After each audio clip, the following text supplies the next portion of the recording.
Hi friends, నా పేరు భాస్కర్. మీరు చూస్తున్నారు తెలుగు ట్రేడర్ భాస్కర్. అయితే ఒకటి బయింగ్ స్ట్రాటజీ అయితే మీకైతే ఈరోజు అయితే చెప్పబోతున్నాను. చూడండి ఫ్రెండ్స్, ఒక షార్ట్‌లోనే చెప్తాను. ఇక్కడ చూడండి, ఎట్ ద మనీ కాడ నుంచి మనకి ఒక 2 లైన్స్ అయితే మనం పైకెళ్ళాలి. 2 ఆప్షన్స్ అనమాట. ఓకేనా. ఇప్పుడు మనం కాల్‌లో తీసుకున్నా సరే, పుట్‌లో తీసుకున్నా సరే మనం 2 అబోవ్‌లో ఉన్నాయి తీసుకోవాలి. ఇప్పుడు 50,300 దగ్గర ఉంది కాబట్టి మనం 50,500 ఆర్ 600 తీసుకోవాలి. 50,600 కాల్ ఆప్షన్‌ని బై చేయాలి అనుకుంటే మనం యాడ్ చేసుకోవాలి. 50,600 కాల్ ఆప్షన్‌ని యాడ్ చేసుకోండి. ఓకే. ఇన్ ద మనీలోకే వెళ్తున్నాం చూడండి. అవుట్ ఆఫ్ ద మనీకి అయితే అస్సలు వెళ్ళకండి. ఓకే. ఇక్కడ చూడండి, ఇక్కడ మనకి చార్ట్ పెట్టుకొని మొత్తం అసలు ఇక్కడ ఏమన్నా ఉంటే మొత్తం రిమూవ్ చేసేయండి. ఇండికేటర్స్ మొత్తాన్ని రిమూవ్ చేయండి. ఇక్కడ మీకు ఏ ఇండికేటర్ లేకుండా ప్లెయిన్ చార్ట్ పెట్టుకోండి. ఇప్పుడు చూడండి, ఒకే ఒకటి ఇండికేటర్ అయితే యాడ్ చేసుకోండి. మూవింగ్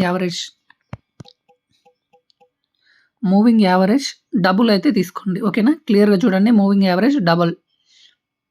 ఓకేనా. ఇది ఒక్కటే యాడ్ చేసుకోండి. ఇంకా మిగతా ఏమీ అవసరం లేదు. ఇందులో మీరు సెట్టింగ్స్ మీద క్లిక్ చేసేసి ఇక్కడ చూడండి, ఇక్కడ ప్రిన్సిపల్ దగ్గర 3 అయితే పెట్టుకోండి. ఓకేనా. ఇక్కడ మీకు ఇన్పుట్ వచ్చేసి మనకి 9 పెట్టుకోండి. 21 సింపుల్ మూవింగ్ యావరేజ్ అయితే ఉండాలి. ఓకేనా. ఇంకా మీకు క్లియర్‌గా కనిపించాలి అంటే గనక ఇంకా కొద్దిగా కలర్స్ ఎక్స్చేంజ్ చేసుకోవాలి అనుకుంటే ఇక్కడ నుంచి మీరు ఇక్కడ కలర్స్‌ని వేరే కలర్స్ ఏమైనా పెట్టుకోవాలనుకుంటే పెట్టుకోవచ్చు. ఇప్పుడు డిఫాల్ట్‌గా నేను వదిలేస్తున్నాను. ఇక్కడ మీరు ఏం చేయకూడదు ఫ్రెండ్స్. టైమ్ ఫ్రేమ్ వచ్చేసి 5 మినిట్స్. క్లియర్‌గా చూడండి, టైమ్ ఫ్రేమ్ వచ్చేసి 5 మినిట్స్ ఉండాలి. ఇక మనకి మూవింగ్ యావరేజ్ డబుల్ మూవింగ్ యావరేజ్‌ని యూజ్ చేయండి. ఇక్కడ మళ్ళీ ఒకసారి చూపిస్తున్నాను చూడండి. ఇక్కడ సెట్టింగ్స్‌లోకి వచ్చేసి సెక్షన్‌లో 3 అయితే ఉండాలి కంపల్సరీ. ఇవన్నీ టిక్స్ అయితే ఇలాగే పెట్టుకోండి. ఓకే. ఎప్పుడైతే మనము బయింగ్ చేసుకోవాలి అనుకుంటున్నామో ఆ రోజు మనకి క్రాస్ ఓవర్ జరగాలి. ఇందులో క్రాస్ ఓవర్ జరగకూడదు. 50,600 కాల్ ఆప్షన్‌లో క్రాస్ ఓవర్ కాదు.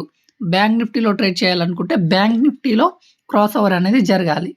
ఇక్కడ చూడండి, ఇక్కడ మనకి ఎన్ని గంటలకు వచ్చింది అంటే ఆపర్చునిటీ నిన్నటి మార్కెట్లో, ఈరోజు మార్కెట్లో అయితే లో మూమెంట్ వచ్చింది. ఎప్పుడు 12:55కి అయితే వచ్చింది. సో ఇదైతే చూద్దాము. ఇంకా అదేవిధంగా వేరే మూవ్స్ కూడా చూద్దాము.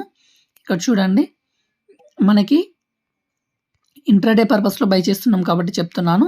ఇక్కడ నిన్న అయితే చాలా ఆపర్చునిటీస్ వచ్చినాయి. ఇక్కడ చూడండి, నిన్న అయితేనేమో లెవెల్ 15కి అయితే ఒక బిగ్ మూవ్ అయితే